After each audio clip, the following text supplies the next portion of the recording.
નમસ્કાર, જય પરશુરામ ન્યૂઝમાં આપનું હાર્દિક સ્વાગત છે. ડભોઈના નદી ભાગોળથી કન્નેર રોડ પરના સુહાના ફેઝ 2ના બિલ્ડરોનો મોટા પાયે ભ્રષ્ટાચાર. ડભોઈથી નાદોદી ભાગોળ કન્નેર રોડ ઉપર આવેલ સુહાના ફેઝ 2ના બિલ્ડરોએ જમીન પચાવી પાડી હોવાનું સામે આવી રહ્યું છે. ડભોઈના ધારાસભ્ય જ્યારે કલેક્ટરની સંકલન બેઠકમાં ગેરકાયદેસર બાંધકામ કરતા બિલ્ડરો સામે લાલ આંખ કરતા હોય તેમ કલેક્ટરશ્રીને સંકલન બેઠકમાં ધારદાર રજૂઆત કરે છે, છતાં પણ ડભોઈના બિલ્ડરો પર તેની કોઈ પણ અસર જોવા મળેલ નથી. આમ સૂત્રોના જણાવ્યા અનુસાર સુહાના ફેઝ 2ની આગળની જગ્યા વસાવાની જમીન પણ બિલ્ડરે હડપ કરી લેવાઈ છે.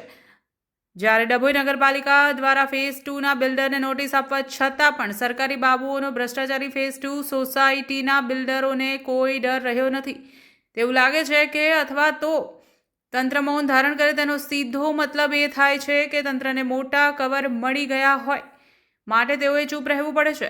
તો આવા ગેરકાયદેસર જમીનો પચાવી પડતા ભ્રષ્ટાચારી બિલ્ડરો સામે તંત્ર કાયદેસરની કાર્યવાહી કરશે કે પછી ભ્રષ્ટાચારી બિલ્ડરોને રાજકીય મોટા માથાના ડરથી ભીનું સંકેલ છે તે જોવાનું રહ્યું. જોતા રહો જય પરશુરામ ન્યૂઝ ચેનલ.